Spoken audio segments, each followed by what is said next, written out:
Es doctora en ciencia política por la Universidad de Duke. Hizo un postdoctorado en la Universidad de Notre Dame y actualmente es investigadora visitante del Centro de Investigación y Docencia Económica. Es Sandra Ley, aquí en Periférico 1313.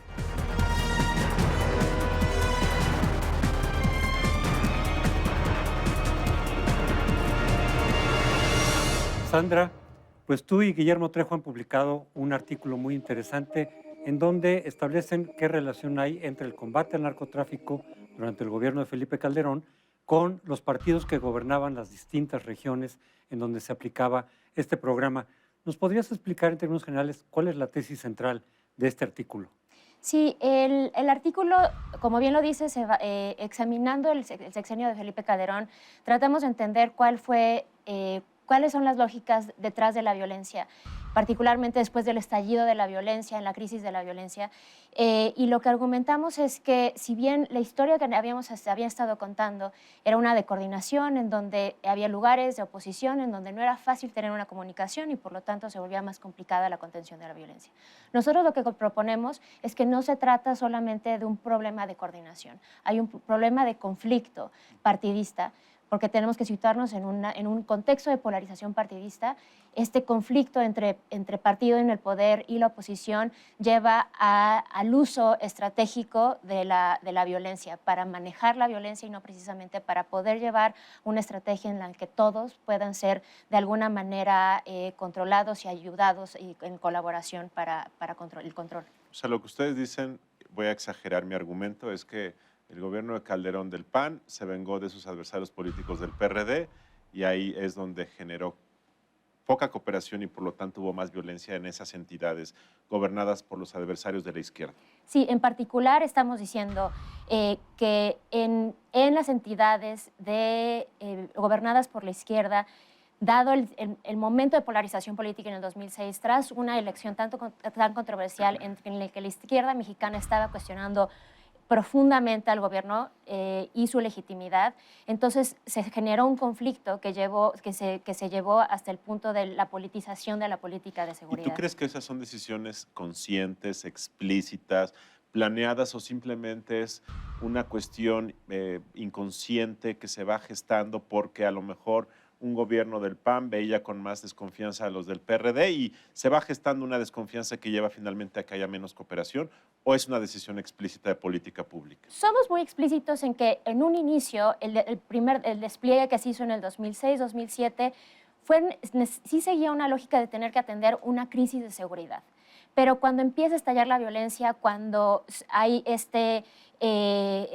la confrontación con grupos criminales, obviamente esperábamos que hubiera un resurgimiento de la violencia, y es en ese momento en el que cambian los incentivos, también enmarcados en el contexto de una elección intermedia fundamental para el partido en el poder, ¿no? Después de haber sido cuestionados anteriormente, y procesos electorales también locales que estaban sucediendo, que también generan nuevas dinámicas, ¿no? dentro del ejercicio de la política de seguridad. Pero la primera intervención del gobierno federal fue en Michoacán, gobernada por el PRD por mucho tiempo. ¿Esto no contradice su argumento? No, precisamente decimos que en el inicio de la estrategia de seguridad no estamos hablando de que esta parte llevaba esta idea politizada. Es posteriormente, ya cuando es el resurgimiento de la violencia ante la confrontación con el crimen organizado, donde se empezó a manejar de una manera diferente las crisis de seguridad según el color del partido en los estados. Entonces, mientras se podía, y no estamos hablando solamente, es muy importante decir, del despliegue militar, hay una estrategia también de comunicación, ¿no? De a quién sí se le señalan de responsabilidades y a quién no. Hay un proceso judicial de a quién sí se persigue judicialmente en casos de colusión y a quién no. Y hay un manejo de crisis diferenciado también en cuanto a quién se le otorga ayuda cuando la pide y a quién no. Entonces, estamos hablando de algo más grande de lo que podría ser la militarización. La democracia implica alternancia en el poder, es decir, que a partir del voto ciudadano, un periodo podría ser gobernado por un partido y el siguiente otro. La lucha contra la violencia implica coordinación entre municipios, estados y la federación. Esto implica que en democracia podría pasar que quienes tengan responsabilidad de gobierno en los tres niveles podrían pertenecer a diferentes partidos. Estamos platicando con Sandra Ley sobre un texto donde el argumento central es que el gobierno panista de Felipe Calderón cooperó menos con los gobiernos de izquierda que con los gobiernos panistas y del PRD. Y ahora que decías que las elecciones de 2009 imponían una necesidad política, recuerdo que fue ese año, en 2009, poco antes de la elección intermedia, cuando se dio esta aprehensión de muchos presidentes municipales y que finalmente después acabaron saliendo libres sin ninguna justificación. Platícanos de esa historia. Sí, esto es justamente quería apuntar eso. Si bien el primer despliegue es en Michoacán, un bastión perredista, En ¿no? 2007. En 2006. Sí. Es en 2009 cuando surge el michoacanazo, Sí. 72 horas antes de la elección. Una elección intermedia muy importante de la elección del Congreso, donde la elección giraba en torno al tema de seguridad. Sí. Y ese era el tema principal, cosa que no vimos en otras elecciones posteriormente, ¿no? Entonces, es en el Michoacanazo en donde se hace este arresto masivo de alcaldes y posteriormente, como bien dices, todos salen. Y es a partir de estas dinámicas ya más complejas, en donde ya no hay un proceso de comunicación con el gobernador, Leonel Godoy, no hay una coordinación después posterior sobre dónde era el despliegue y dónde no, en qué medidas se podían coordinar, cambió por completo, ¿no? Y esto lo estamos también complementando, no solamente con nuestra evidencia cuantitativa, sino haciendo estudios de caso profundos, hablando con los actores involucrados, para poder entender cómo se da esta transformación de la relación, no solamente en términos de la operación militar, sino en términos de la comunicación y justamente esta parte de la el proceso de judicialización, esos procesos de a quién se persigue y a quién no.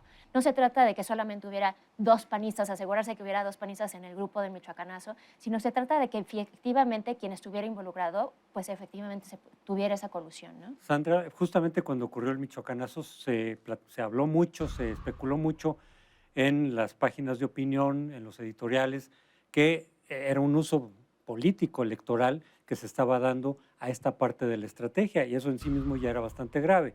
Pero lo que ustedes encuentran es mucho más profundo, porque no es solamente una acusación circunstancial, coyuntural, previa a las elecciones, que eso en sí ya es grave, sino en relación con la aplicación de los recursos, con la estrategia misma, porque lo que ustedes están diciendo, a partir de la evidencia que manejaron, es que los objetivos de la estrategia importan menos que una cuestión política, electoral o partidista. Es decir, que no importa a final de cuentas si se combatía con eficacia la violencia, sino que en todo caso lo que importaba es que la gente atribuyera responsabilidades a los adversarios del gobierno en turno.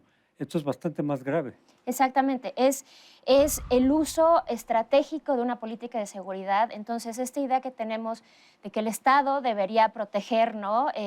Tener los incentivos para proteger a la población y el monopolio de la violencia. Bueno, hay circunstancias, particularmente en un contexto tan polarizado, donde se politiza por completo y donde entonces hay víctimas que merecen ayuda y hay víctimas que no merecen ayuda, ¿no? Y entonces aquí entra un fenómeno todavía más profundo de candidatos y autoridades que piden ayuda y hay casos en los que se les da, hay casos en los que no se les da y al no dárselas se vuelven más vulnerables, ¿no? Pero el criterio de dárselas o no dárselas, ustedes encontraron que tenía que ver con la militancia partidista. Tiene que ver con la militancia partidista. Entonces, específicamente, municipios en estados del PRD tienen 5 veces más violencia que aquellos municipios en estados gobernados por el PRI.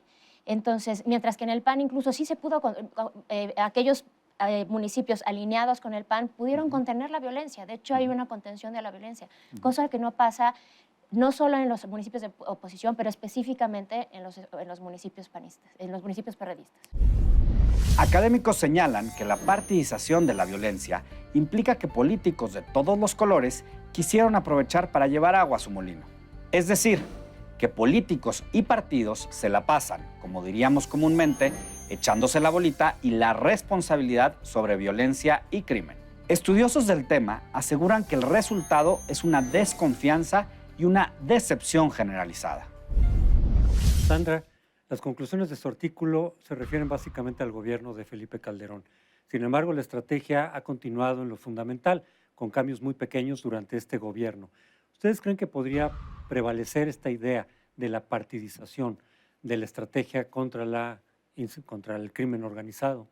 Sí, quiero señalar dos cosas aquí. Primero, esto va más allá de lo que implica, claro, está el aspecto de partidización, pero esto también implica que estamos hablando de que sí necesitamos fortalecer al municipio, de que al uso politizado de la fuerza de la federación implica que necesitamos tener contrapesos que eviten este uso, ¿no? Entonces, cuando primero estamos, ahora en la discusión es sobre el mando único, ¿no? Sí.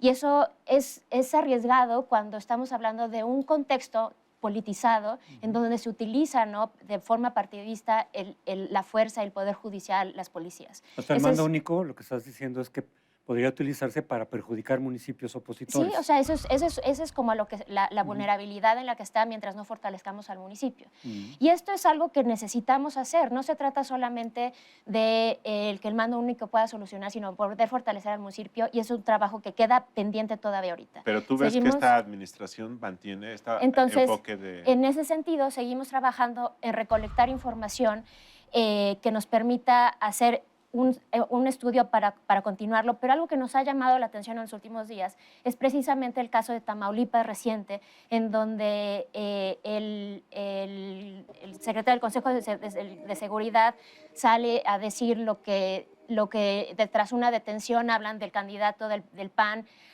a punto de tener elecciones en Tamaulipas, un candidato pues, que viene bastante fuerte en Tamaulipas, ¿no? y que se utiliza información que aún no está verificada y que puede ser muy vulnerable a un proceso electoral, ¿no? Entonces, hay que ser más responsables en cómo se señala o no se señala, porque se le puede terminar dejando más vulnerable. Entonces, ahora, eso es algo que hay que tomar Sandra, en cuenta. Cuando ustedes dicen el combate al crimen organizado o las intervenciones o las estrategias están partidizadas, Felipe Calderón lo ha dicho en público y en privado, decía, es que cuando nos dimos cuenta con el paso del tiempo de que cuando avisábamos a un gobernador se filtraba la información y fracasaba el operativo, nos dimos cuenta que no había que decirlo. Y entonces, claramente el gobierno de Calderón te puede decir, pues claro, a los gobernadores que los conozco, les tengo confianza, nos hemos hecho cosas juntos durante 20 años, les puedo decir y van a guardar secreto. Pero a un gobernador de otro partido, quién sabe si va a guardar el secreto. Entonces ellos podrán decir, pues claro, los gobernadores de otros partidos, sobre todo de la izquierda, eran más irresponsables o eran más corruptos. Sí. Lo mismo puede decir este gobierno. Yo conozco a mi gente y por lo tanto sé que me van a respetar. ¿No crees que también hay un argumento ahí entendible de este tema? Sí, y primero, tomando en cuenta otros factores que pudieran ser importantes a explicar, ¿no?, de la violencia que sucede en nuestros estados de oposición, eso es algo que estamos tomando en cuenta. Número uno, ser muy claros en que estamos controlando por otros factores que pudieran estar interviniendo. Eso es uno.